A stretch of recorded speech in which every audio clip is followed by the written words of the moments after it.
Welcome to Focus Today, and always a delight to have with us Dr. Gene Getz, one of my favorite guests to have. And today we're going to do something a little bit different with him. First of all, Dr. Gene Getz is the editor of the Life Essential Bible, and that's the Bible that has about 1,500 QR codes in it. And has become quite popular with a lot of our listeners and viewers. And you can go to BiblePrinciples.com or org or somewhere around there, you'll find it, and get one of those Bibles and look for it in the bookstores as well. Gene, good to see you, my friend. How you doing, buddy? Well, doing great. Great to be with you. Yeah, that's just delighted to have you. Well, you've had quite an experience going over to the Louisiana State Penitentiary. Why did you go there? What was the big deal? Well, it's an exciting opportunity that God has just unfolded over a period of time. I actually, when I was doing a 15-minute radio program called Renewal, I was able to go into Angola, which is the state penitentiary, the main penitentiary there. There are about 8, but this is the main one. And I was able to interview the warden, and I sat in a studio with 5 inmates, and I think they were all lifers. 3 of them I know were murderers, and boy, their lives had absolutely been transformed by the gospel of Jesus Christ.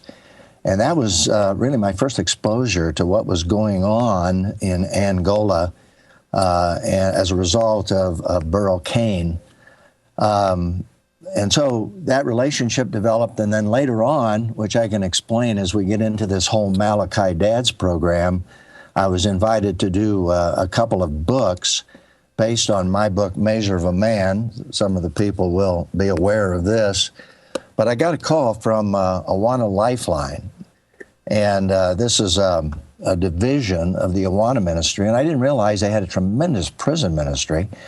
And they said, Gene, would you take your Measure of a Man book, which has 20 chapters, and break it into 2 studies? And they said, let's call it The Heart of a Man.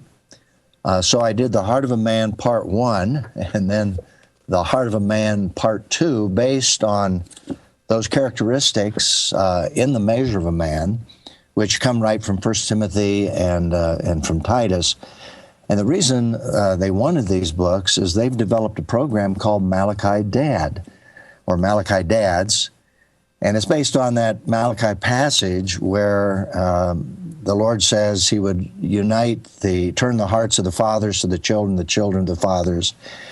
And their whole purpose of this ministry was to help these men, mostly lifers, to relate to their children, all ages, outside the prison, develop relationships with them, and as a believer in the prison now, to begin to minister to their children. And then once a year, to unite those families on a very special day. So my relationship with Angola continued to develop, particularly, as I said, I went in there several years ago, I interviewed, then I was invited to do this project. That opened the door then to share our Life Essentials Study Bible. And that was exciting. And by the way, our first stop, when we got into Baton Rouge, you have a picture there of the Correctional Institute for Women. And that's right there in Baton Rouge. But I was able to sit down with 11 women, and these were all believers. They'd already gone through a 4-year Bible college study. You'll see them standing there, the group of women holding their Bibles. You'll notice to the right, Dr. Christy Miller, by the way, who has her PhD in Old Testament, and she's a warden there. And these women have been in the Word. They got the same as a Bible college experience. And then I came in and met with them and shared with them how to use the Bible. We gifted those Bibles to these women. And I just got word, by the way, that some of these women are staying up to 3 o'clock in the morning studying the Word. And they're using this Bible then to teach other women in the prison in small groups. And so it was just an exciting ministry. That was just the beginning our first stop going on over to Angola. This is so exciting. You know, the whole Angola story, Gene, is one that some are aware of, most may not be. My first awareness of it was when Brooklyn Tabernacle Choir went in there. They did a whole television show in there, and it was quite interesting. But what happened there? I mean, is this a result of a warden as a believer? Absolutely, and you have a picture there of the Louisiana State Penitentiary. That is Angola. They call it Angola, and down there to the right, I believe you'll see a gentleman standing there, rather stocky. His name is Burl Cain. Burl Cain came as a warden in 1995. At that time, Angola was the bloodiest prison in the United States. I mean, murders happened regularly. A rock in the sock was the weapon of choice. Probably a third of the men were sex slaves. Out of 6,000 inmates, it was terrible. It was the worst. And they asked Burl Cain to come in. He really, as he tells the story, said he really didn't want to go. But he saw this as an incredible challenge. And so he came up with an idea of moral rehabilitation. Now, behind all of that, in his mind, was the gospel of Jesus Christ that can transform men's lives. But in order to be acceptable in the culture at large, you know what I mean, he used the term moral rehabilitation. He called these guys together.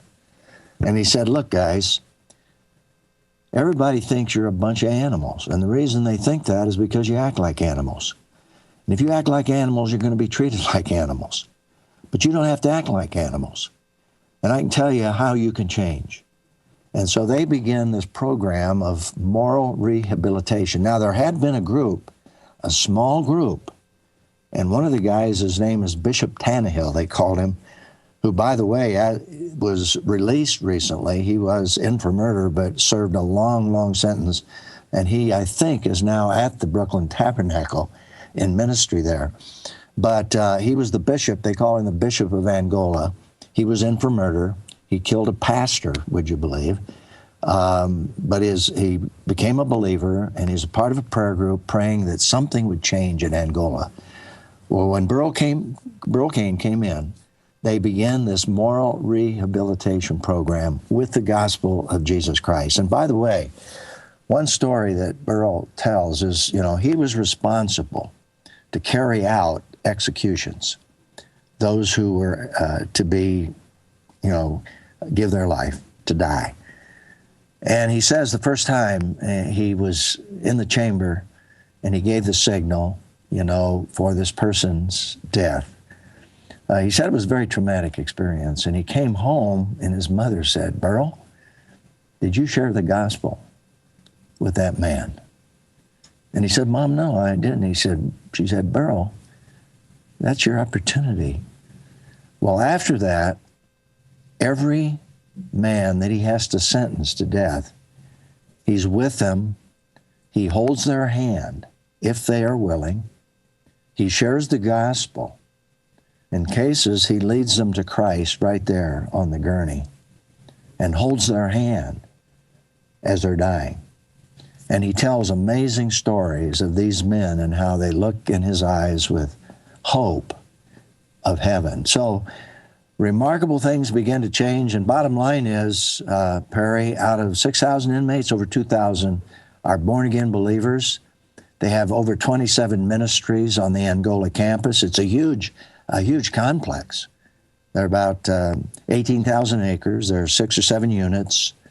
And so consequently, I was invited back in to the prison to give Bibles. Now, there were 2 phases to that, but it's just, that's the bottom line on how I was invited to go back into the prison to give Bibles to 2 different categories of people, and I'd be happy to explain all that. But isn't that an amazing story? It's just, it's overwhelming, and I think that there's so many parts to this, Gene, that are remarkable, but the most amazing part of all of this is the power of the gospel. That's the most amazing part. I mean, the circumstances around Angola and, of course, the warden and you coming and going, those are all very significant. But this is evidence of the power of the gospel. Let me take a break. We'll come back because we'll pick it up there where you're invited back and you're walking in the chapel. And so we'll talk to Gene Getz about his experience by going to Angola prison there in Louisiana. We'll be right back. Hi, I'm Paulina and I work at theDove TV. Did you know that when you support theDove TV, you have a profound impact, not only in our community, but around the world? It's your continued support that takes the inspiration and hope in the programs we produce and makes them available to the thousands of people who are watching these videos online every week. Help bring encouragement and hope to our valley and beyond by making a secure online donation today at our website, thedove.us.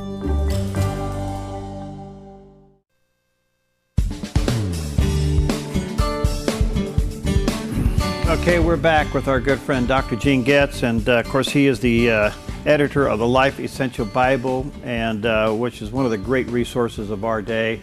Picture of it there on the screen. And let me encourage you to check it out at the bookstores or go to Bible Principles, and you can Google that, go right to their website and order one there. This is an incredible tool, and it's literally being used all over the world. Gene is sharing with us today his experience there at the Louisiana State Penitentiary, better known as Angola, and he went in to minister not only at the invitation of the warden, but to minister to the women's side, the men's side, and to deal with a program called Malachi Dads, which, by the way, I even know in Southern California in some areas, Gene, where they're using this in county jails and things like that. Very, very successful program. And but let's pick it up. You had sent the Bibles in before you got there. What happened there? Well, let me back up just one bit there in terms of the Malachi Dads program. Actually, as I said, I was invited to do these study books for the Malachi Dads program, which is half the year's curriculum, 24 studies. And as a result of the Malachi Dads program, they had graduates. And so I got this call from the prison, actually from Awana Lifeline. Gene, would you be able, your ministry be able, would you come in, because we've got about 150 graduates of this Malachi Dads program. We would love to have you, if you could, present a gift copy to our graduates. Well, it just so happened that I had been invited to do the commencement address at Moody Bible Institute at the same time. So I sent in a couple of my people, one of my board members and one of my associates, and they went into that prison and were there for about 4 days and presented these Bibles to these graduates, 150 of them. And what happened was that there's another group of leaders, you see. They're the prison pastors that have been trained. They're the seminary, as it were, Bible college graduates, and they're the ones that lead the Malachi Dads group. So here we're giving the Bibles out to these graduates of the Malachi Dad program. So the prison pastors, who not only lead these groups, but actually pastor churches on the campus there in Angola, said, whoa, we need one of those too. So then that was the basis of, Gene, would you come back and present Bibles to our 120 prison pastors? And by the way, those prison pastors are trained right there at Angola with a seminary background, Bible college background, and there are 8 other prisons in Angola where these men are transferred as missionaries. They go as prisoner missionaries to do the same work on the other campuses. So what Burl Cain wanted was all of these men there at Angola, about 120, and the other prisons, to have a copy of the Bible so they could use it in leading groups, in study, sermon preparation. So that's the basis then of my going back. And when you see me walking into the chapel there, that's the second time you have a stack of Bibles. We had those shipped. This was the second time we had them shipped right to the prison. And then I had the opportunity to show them how to use the Bible. We handed them out to the guys, and then they had the Bible in their hands, open, and then I taught them, and I took an hour to actually walk them through and show them how to use the Bible, how to use the principles. Now, I couldn't show them how to use, I could show them how to use the QR code technology, but they don't have access to the internet. So one of the things we're doing also is providing them with DVDs, which they can put in the library and use their DVD players. So that's another part of our project that we're working on in relationship to being able to provide these Bibles. So, and then in addition to that, they wanted me to teach these pastors the rest of the day how to be good pastors. So that's how all of that developed. It's just exciting. How do you explain the atmosphere there? I think for those of us who've never been inside a prison and called to prison ministries, and I've interviewed a lot of people who have done that in the years, and of course Chuck Colson, Prison Ministries, and others, but this Angola thing is off the charts successful. Well, it is unbelievable. And I mean, the atmosphere is absolutely, totally changed because, Perry, you could take your family and your kids, and you can walk into that prison, obviously supervised and with proper credentials, and you can eat in the dining room with some of these prisoners. It used to be there would be catcalls. I mean, there would be foul language, expletives. You couldn't walk on that campus. These guys were mean, and as Burl Cain would say, they acted like animals. And these guys who are now believers say, yeah, we acted like animals, but Jesus Christ changed our life. And so consequently, there's been a tremendous response to the gospel. Can you imagine, out of 6,000 inmates, over 2,000 believers? And by the way, that the evening I had the opportunity to speak to these guys. In fact, I sent you some pictures. By the way, you also have a picture, I think, there of me signing those Bibles for these guys. I think we got that. Yeah, there you are. Yeah, we're showing it now. Yeah. Yeah. What an incredible privilege to interface with these guys. They were so hungry. They were so responsive. And so I spent the rest of the day then sharing with them how to use it and then how to be good pastors, how to work as a pastor in the prison. Now, in the evening, what happened is that Burl Cain authorized a meeting, a praise teaching service there in the chapel where they could come from all of the other units. And I think there's an aerial shot that shows you there's about 6 units, and this was a high security thing because they have to transport these men from these different units to the chapel, very high security. And it was an open invitation, and probably about 400 men came.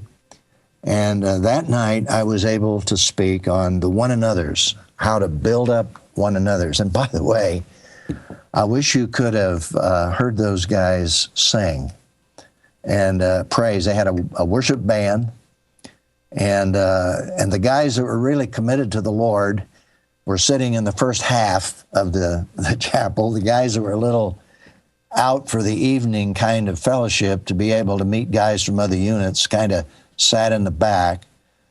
But when I shared the gospel, I was told, wow, they perked up. But that was an incredible experience to teach in that particular situation. So going back to your basic question, this all happened because Burl Cain was determined that the gospel of Jesus Christ can change people's lives. And incidentally, USA Today went in there and did a video. Now, this is USA Today. And if you go on the USA Today website, you can actually look at a video that they did.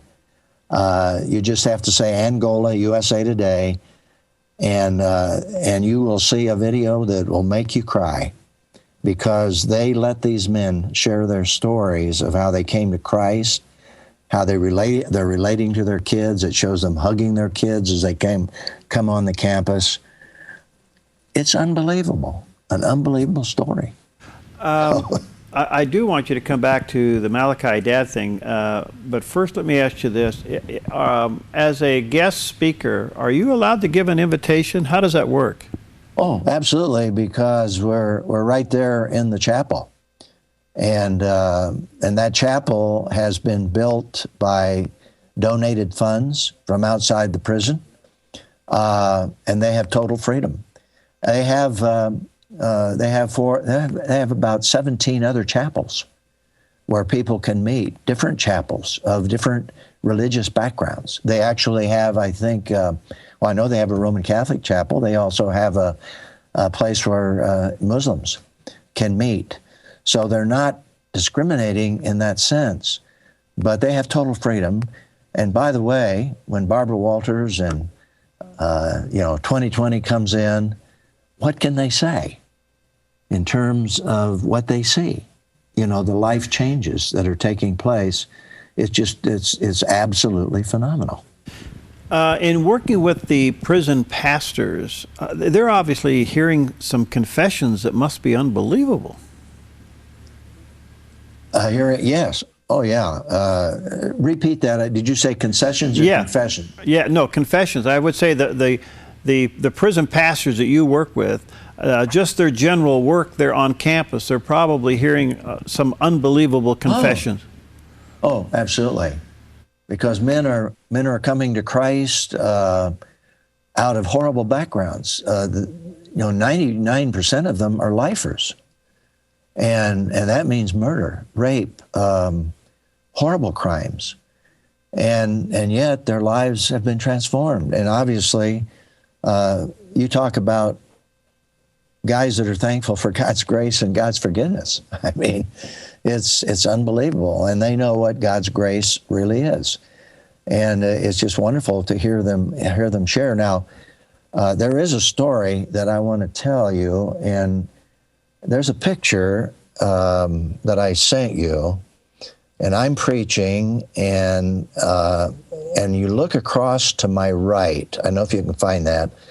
But if you look across to my right, there's a guy, he's bald-headed, he's sitting there, and he's looking at my Bible. You see that? Have you found that? You look to my right, he's sitting over there. Yeah. That guy, his nickname is Carolina, and when he was taken to that prison, he was on the FBI's third most wanted list. And I want to tell you about that guy, tell you the story before we complete today. Okay. It's an amazing story. Let me take a break right there. We'll come back and we'll have you share with that. We're with Dr. Gene Getz, and he's sharing with us his incredible experience there at Angola, which is the Louisiana State Penitentiary. And I also want you to share with us, because you were on the women's side for a little while, weren't you too? Weren't you on the women's side too, Gene? Yes, so that's a separate prison. Okay, we'll have you share with that. All right, we'll be right back. Hi, I'm Paula, and I work at theDove TV. Every day we get letters and emails from people who've been encouraged, blessed, and challenged by the programs on theDove TV. But we couldn't do it without you. Did you know that more than 90% of our income comes from people like you? You can help us continue to bring inspiration and hope to our community by making a secure online donation at our website, thedove.us, or call us at 541-776-5368.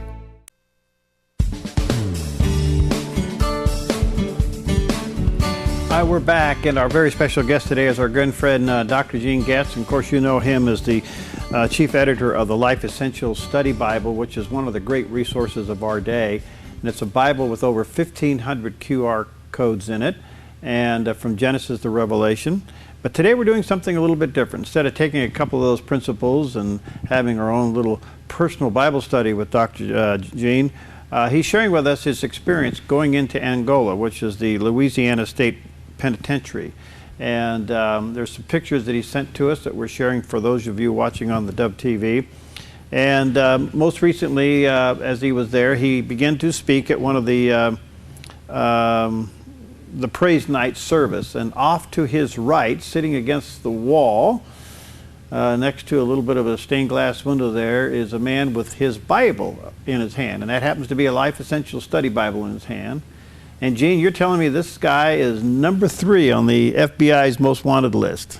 He was. He was. Okay. Right. He was. Yeah, he's in there. I first met him when I actually went to Angola the first time and did the interviews for my program Renewal Radio that I was doing at that time. And we sat in a radio studio in Angola, and they broadcast Christian radio 24 hours a day from that studio, and it's an FM station. It goes a little beyond the prison compound, but they provide every prisoner who wants one a little radio receiver that they can hear Christian broadcasting 24 hours a day. They're actually, that was set up by the Moody Radio Network. And they have their own guy at night who comes in, who's a prisoner, who plays music and talks through the night. And they have that ministry. But we're sitting in this studio, and that's where I did the interviews, and sitting to my right was Burl Cain. And I did 5 programs based on 5 men. And they're sitting there. Well, one of them was Carolina, the man holding the Bible there in that evening meeting. And I remember Burl Cain very clearly said, "Let me introduce you to a man who was an animal. I mean, he was mean." And Carolina comes on, and I talked to him, and he said, "I was an animal." In fact, he was in lockdown many times, up to 2 years. He'd get in a fight every day. I mean, he was mean. He didn't have an emotion in his inner being that was positive. He hated people. Now, these are his words. And his life was transformed by the gospel in a miraculous way. And to hear him say it, the hate that he had in his heart just dissipated when he came to know Jesus Christ. It's a miraculous story of transformation and conversion. Well, he went through, once he did that, once he came to Christ, he went through this Bible college program. He became a missionary to 3 other prisons over a period of time, where he would be transferred to do missionary work in some of the other prisons in Louisiana. Well, when I was there teaching, he was not in the meeting because he had this different responsibility. And after the day was over, I said to the warden or one of the chaplains, I said, "Where's Carolina?" And they said, "Well, he's coming tonight." And so I met him, and he gave him a copy of the Bible, and he went over there and he sat where you see him sitting. And I'm watching out of the corner of my eye as during the worship, he's reading it. Now, here's the amazing thing. When he came into prison, he couldn't read. I mean, he absolutely couldn't read. He's learned to read. He's brilliant. And he's sitting there reading the instructions on how to use that Bible. Well, after the evening meeting, he came over with tears in his eyes. Thanked me for my message. Thanked me for the Bible. Well, that night, I went to the chaplain. I said, "Could I meet with Carolina tomorrow, because I've got an hour before we have to leave?" And he said, "Sure." So I sat with this man face to face. He remembered me, obviously, saw me that night before, put his big arms around me, and we walked through the Bible, showing him how to use it. And he told me amazing stories that took me deeper into his life and how God had transformed him. But at the end of that conversation, Barry, here's what he said. He said, "Gene, I'm going to make you a commitment." He said, "Every man that I meet on this campus who has a copy of your Bible, I'm going to ask him, do you know how to use it?" And he said, if he says I don't, he said, I'm going to sit down with him and show him how to use it. And the exciting thing about that is we've now given out 300 Bibles there on the Angola campus. So you talk about a message of transformation and what Jesus Christ can do in a man's life. Just take a look at a guy like Carolina. I'm just having a hard time processing this, because how does a person go from an animal to a saint? I mean, there's got to be some evil involved there that has to be exorcised out, right? Well, there does, and that's the interesting part of this story, and I've heard his testimony. The first time I met him, I heard his testimony. I heard what Burl Cain said about him, and he was horribly mean, and he was put in lockdown several times, but he found out that, and they invited him to go to a special event where they provide food. Cookies, some special cookies. And so he said, I decided that I was going to go for some food. And he said, I got there, and they began to share the gospel, and he said, I got so angry, so absolutely angry, he said, I was going to walk out. He said, I felt like I was going to be manipulated, controlled, I wanted out of there. And he said, all of a sudden, he said, God got a hold of my life. And conviction came on my soul.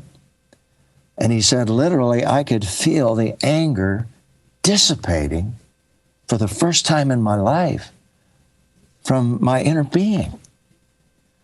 Now, explain that.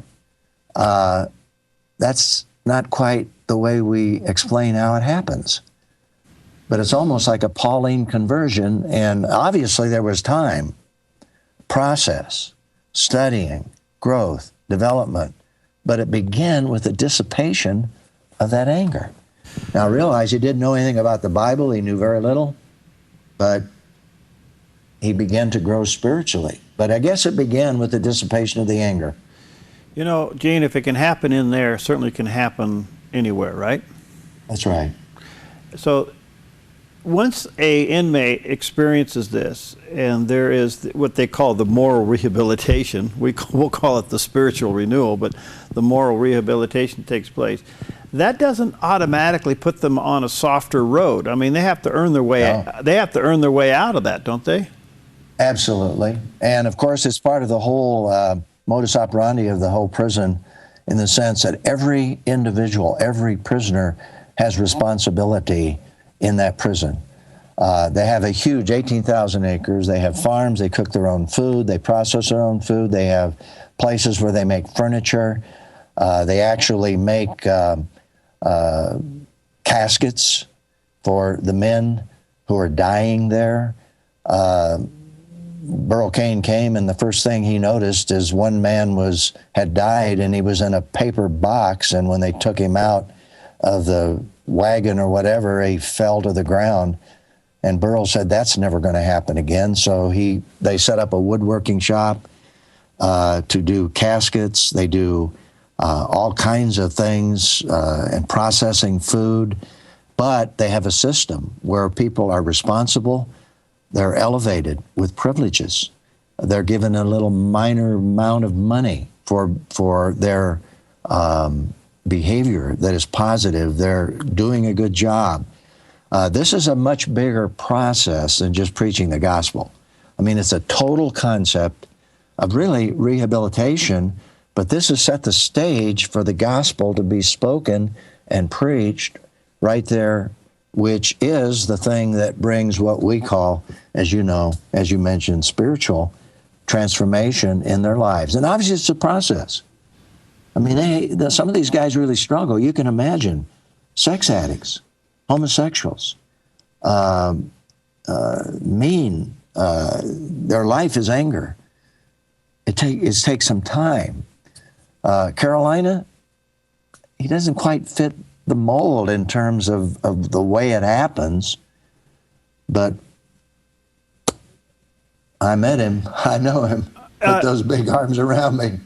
Before I come back to Malachi, Dad, is there any pushback from the state on what's going on there? Because it seems to be totally out of the box. I mean, it is a spiritual revival going on inside of a state prison. There is. Or federal prison, yeah. Yeah. And I asked the question, what about the ACLU? What about, what are the mixing of church and state and all of that?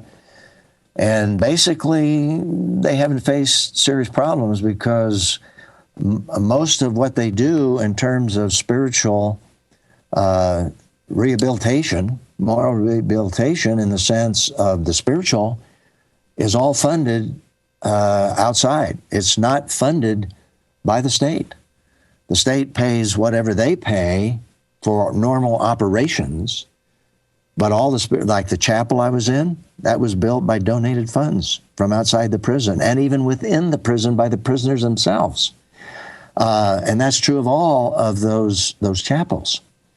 And so that separation has, plus the fact that how can you argue with the transformation of men's lives in a way that it's happening? Okay.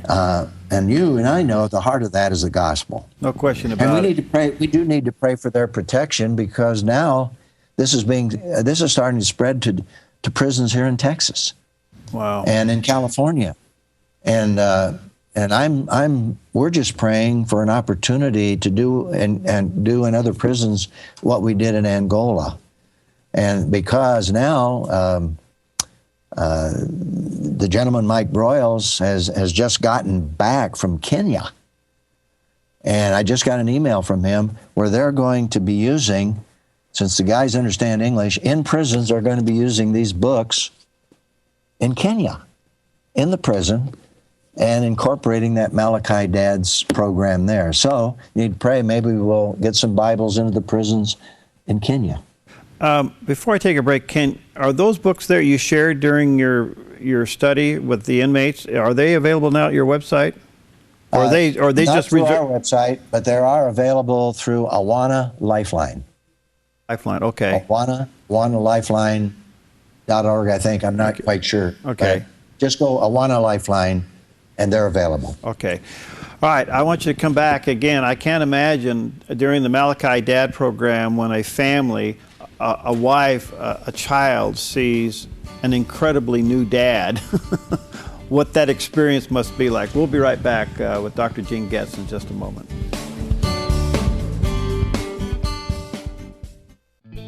Hi, I'm Daniel and I work at theDove TV. You know, compared to Portland, Seattle, and LA, Medford might be considered a small market, but at theDove, we're excited about the opportunity to make a big impact right here in our community. And you help make that happen. Did you know that more than 90% of our income comes from people like you? You can help us now by making a secure online donation at our website, thedove.us, or by phoning 541-776-5368.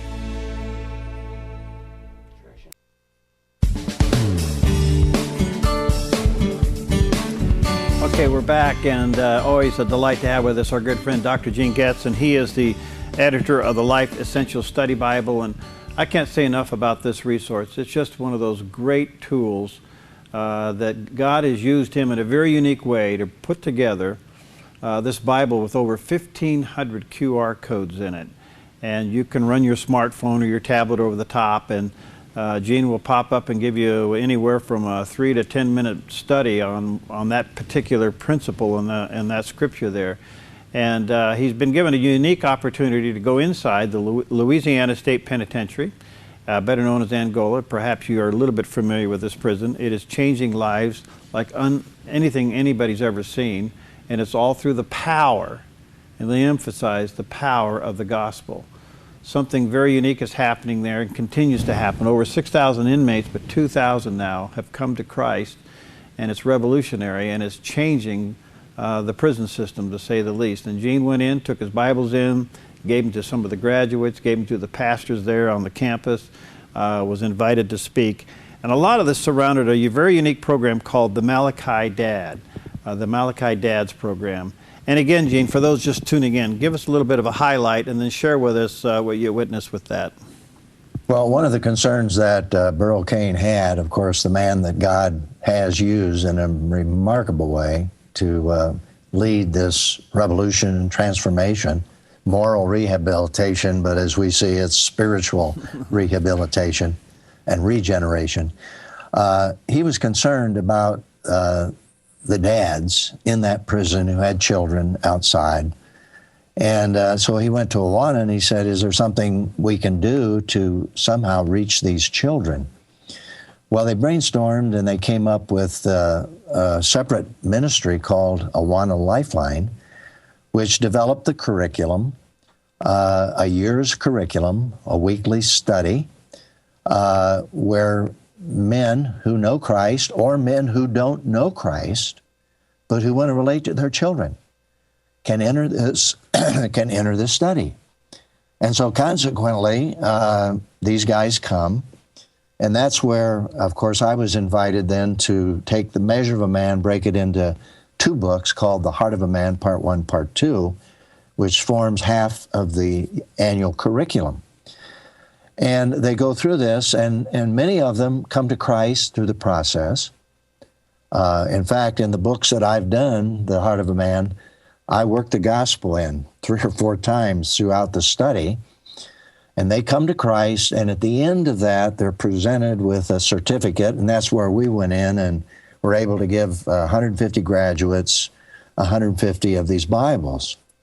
And but at the conclusion of the study, once a year, they have a Saturday set aside where they bring the children and wives, if they wish, or wives that are no longer their wives, but they want to come with their children. They come into the prison. The prisoners themselves orchestrate all of this. They have games, they have rodeos, they have all kinds of activity, and they bring in other people from the outside. I think the last one they had about 400 people, and my associate and one of my board members were there, and they're assigned to a prisoner, these outsiders, to be with them as they relate to their children, spend the day with their children. And I would just encourage, Perry, any of our viewers today to just Google USA Today and put in Angola or Malachi Dads. And there's about a 20-minute video that will show these men meeting their children, meeting their sons, meeting their daughters. They have testimonies in there of the transformation in their lives and how they develop this passion for their kids. And you will just see them interacting. And I showed it to my board. Now, this is USA Today video. I showed it to my board, sitting right where I'm sitting here today, around this table, and there wasn't a dry eye in my board, in these guys' eyes as we watched that. If you want an encouragement in terms of what the gospel will really do, wow. As you can tell, I'm excited. I'm just trying to get my own head and heart around this because there's something very simple here. I'm wondering if we, through our efforts to get people to church, we're not paying attention, let me put it that way, to the simplicity and the power of the gospel. We try to say it in so many other ways and just saying it plain. Yeah. Does that make sense? It does. It does. I'm thinking with you. I'm processing with you. What are the implications here? I don't know, but of us on the outside. I mean, if the gospel's preached so simplistically there in the prison, and you can take a hardened animal and turn him into a saint, what are we doing that we can't see that in our churches? You know what I'm saying? Yeah. You know, I guess one of the things that might be certainly a contributing factor, Perry, is that these men have a deep soul need. Now, Carolina, I think, is an exception. He didn't say he had a soul need. I mean, he was happy with his anger. I mean, he told me personally, he said, I love to fight. He said, I just love to fight. I love to beat people up, and I got beat up. He said, I was actually in a body cast because of the fact that I had to be restrained. he was an exception, but I think a lot of these men, they think about their children, they think about what they've done, they realize that they're in a desperate situation, and they see people around them being transformed, their lives being changed. They see groups of people studying the Bible, and they have a deep need in their soul. And perhaps one of the things that we're wrestling with here is that a lot of us in our culture today don't have much of a deep need in our soul. Yeah, that's another program for you and I to do. What has this done to you, Gene?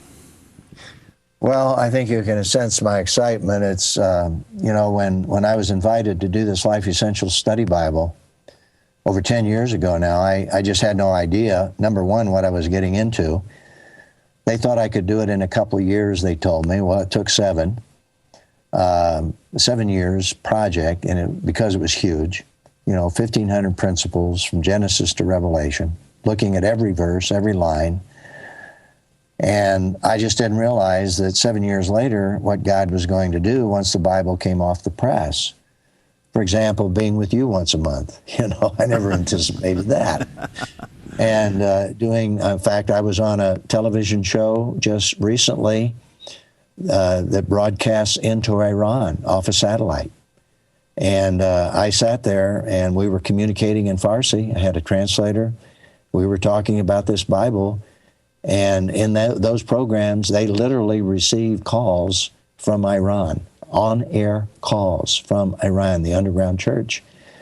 And, you know, here I am sharing this. And then this Angola thing. And from what I understand from my friend Mike Broyles, he wants to see the Malachi Dads thing transported all over the world. As I said, he just got back from Kenya. And they anticipate they're going to reach 1,000 prisoners in Kenya. They're doing this in South America. They've already translated one of these books that I did into Spanish. They're working on the second book into Spanish. And those will be Malachi Dad programs. Wow, what I need to really pray about, and you guys may pray about, is somehow I could get the Bible into Spanish. I mean, that's a huge project, but if we could get the Life Essentials Study Bible into Spanish, that would really be something. But that, as you know, is a huge, huge project. But just getting these Malachi Dad books in. So it's given me, to answer your question, just, I guess, a new vision, a new passion, a new opportunity, because this is just one. I mean, we're giving Bibles to pastors in third world countries where they can use these. Most of these guys understand English. They can use it just in English. They can download the videos anywhere in the world. You will be in our prayers on this Spanish deal. By the way, you can go to BiblePrinciples.org. That is Gene's website where you can order the Bible, BiblePrinciples.org, and then there you can see the Life Essentials Study Bible, the one that he's been talking about, the one that he's been handing out. And if you don't have one of these, you know, with the holidays coming up, let me just put a little bug in your ear. I think you ought to buy a case of these and give them away as Christmas presents. I mean, they are terrific. It's just one of the great resources of our day. Gene, I sense your excitement. I also sense that God really has touched your heart with this experience, and I feel that. And we're just going to pray that God just multiplies this abundantly, not only through your books, The Heart of the Man, but getting the Bible around the world and what you're doing there. And in particular, I'm just going to pray that the Lord connect you with the right interpreter to put that whole thing in the Spanish. I mean, you could sell millions just in the Hispanic world alone, you know. So thank you, my friend. Thank you, and God bless you for what you're doing, Perry. All right, God bless you, Gene. All right. And again, let me just encourage you, go to BiblePrinciples.org and order yourself one of the Bibles, and I'll guarantee you that not only will you love it, you'll end up getting one for Christmas as a Christmas gift. We'll see you next time on Focus Today. Hi, I'm Jim, and I work at theDove TV. Every weekday between 6 and 8 a.m., our award-winning news and sports team bring you the best morning show around. It's live, it's honest, and it's a whole lot of fun. And you help make it happen. Did you know that more than 90% of our income comes from people like you? You can help us continue to air local programs that share your voice by making a secure online donation at our website, theDove.us.